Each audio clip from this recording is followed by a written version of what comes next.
Hola amigos de la patria, en este nuevo vídeo vamos a analizar el fenómeno del socialismo como modelo político y sobre todo económico. Pero antes, adentro intro.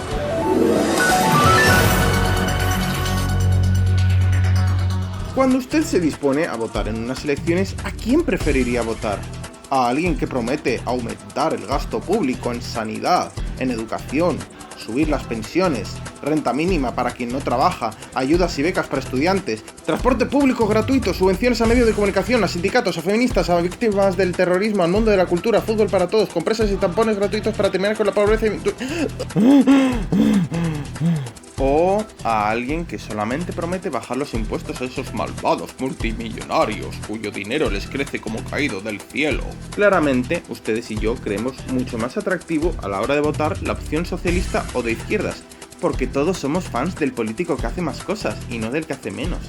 Lo cual hace que el socialismo sea una opción política muy rentable electoralmente, pero se convierte en una utopía económicamente inviable. Y ahí es donde viene la segunda cara de la misma moneda, una cara bien negra, sombría y que siempre nos lleva al mismo destino, a la crisis económica. Un aumento desproporcionado del gasto público siempre nos lleva al mismo camino, es decir, a saquear las tres principales fuentes de financiación de todo gobierno, que son 1. Los impuestos, 2. La deuda pública y 3. La emisión monetaria. Aumentar los impuestos de manera desorbitada genera que todo aquel que tenga un negocio o trabaje o produzca prefiera irse a cualquier otra zona donde los impuestos sean mucho más bajos y les permitan mantener mayor parte del salario que están recibiendo.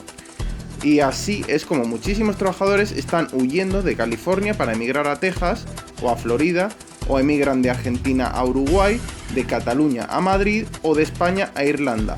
Casos todos ellos en los que los impuestos de sociedades y a los trabajadores son mucho más bajos que en los modelos socialistas anteriormente mencionados. Y es que los socialistas siempre dicen que solamente van a subir los impuestos a las rentas más altas, pero la realidad es que para ellos renta alta debe significar cualquier persona que tenga un trabajo y según ellos hay que arrebatarle más de la mitad de su sueldo para pagar al Estado.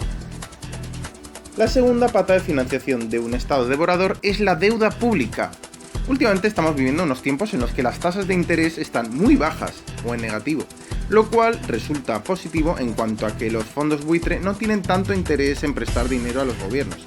Pero claro, los gobiernos también les resulta más fácil emitir deuda ya que hay que pagar un menor porcentaje de interés.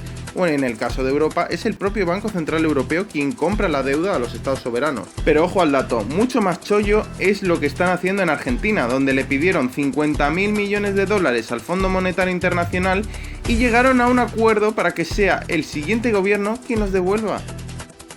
Y en España fue Zapatero quien en 2008, ante una caída récord de la recaudación, en vez de reducir el déficit público por la vía de recortar el gasto, fue en contradirección, promocionando lo que llamaron el Plan E, es decir, Plan de Estímulo a la Economía y el Empleo, por la cual se pusieron a construir mogollón de obras públicas por toda España para así dar ciertos empleos temporales y que España saliera de la crisis. Y el plan fue tan cojonudo que luego nos derivó en una crisis mucho peor en el año 2011, por la cual ahí sí que tuvimos que hacer un fuerte recorte del gasto público para recortar el fuerte déficit público que nos dejó Zapatero. Y por último, la tercera pata que hace inviable al socialismo es la emisión monetaria, que como todos sabéis genera inflación y devaluación de la moneda.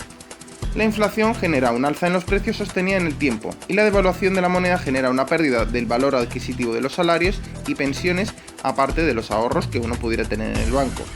Por eso, en gran parte del mundo la inflación es cosa del pasado, ya que genera profundas crisis económicas, pero la inflación todavía sigue existiendo en los países del eje del mal, es decir, países socialistas como Irán, Argentina y sobre todo Venezuela. Esta devaluación sostenida de la moneda hace que los precios suban y se convierta en una pescadilla que se muerde la cola en cuanto a que cuanto más pobre eres, más subsidios pides al gobierno.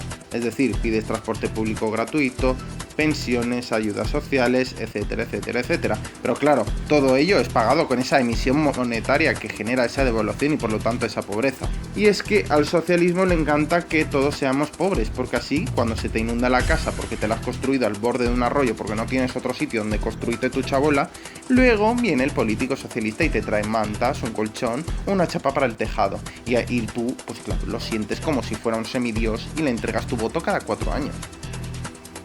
Mentalidad de villero. Y es tan electoralmente atractivo el modelo socialista que incluso cuando gobierna la derecha también aumenta los impuestos y aumenta el gasto público, aunque la derecha más bien lo suele hacer invirtiendo ingentes cantidades de dinero en infraestructuras, obras públicas y vivienda. Y lo hace teniendo como pilar fundamental el crecimiento económico, lo cual a su vez logra mejorar los índices de pobreza y marginalidad, cosas que nunca logra la izquierda. Y ahora llega tu turno. ¿Hacia qué modelo económico crees que vamos? ¿El éxito chino se va a trasladar al resto del mundo y vamos a tener un modelo mixto de socialismo con libre mercado, bajos impuestos, alto gasto público? ¿Vamos a seguir teniendo modelos de socialismo de derechas o la derecha va a volver a ser liberal?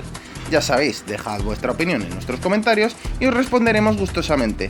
Gracias y hasta pronto.